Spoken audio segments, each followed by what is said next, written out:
Now joining us live with the latest information on the phone from Istanbul, Turkey, is reporter Nuria Teson. Good evening, Nuria. Good evening. What is the latest in terms of the investigation?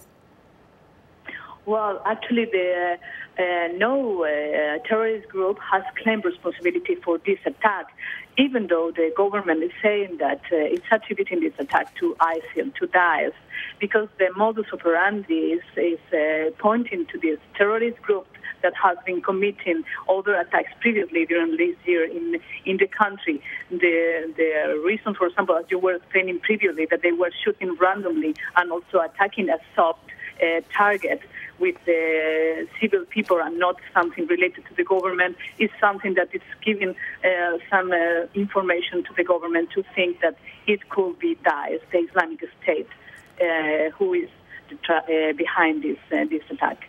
So, Nuria, you were able to go to the airport. Can you tell us what is happening now? The airport reopened its operation, which seems to be pretty much of a quick turnaround. Tell us what is happening.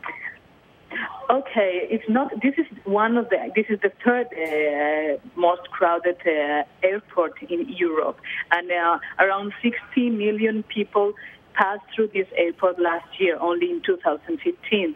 But today is not that crowded.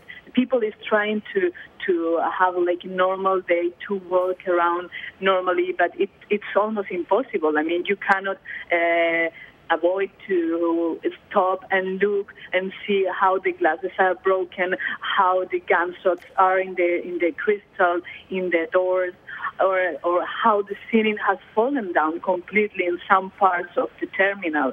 So it's really, they are making like really huge efforts to go back to normality, but it's impossible to do so because really for the people it's a shock. They are really in shock. People is taking pictures, people is praying, people is just, some of them are about to cry when they think or when they realize what happened only a few hours ago in this airport.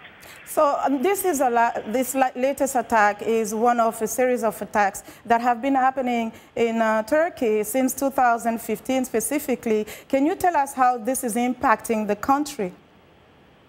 It is having a big impact, first of all, in one of the most important incomes for the country, which is tourism. They are having like very good revenues from tourists last year, and it's been almost 6 months, almost a year actually, that they are receiving less and less, little by little, less tourists.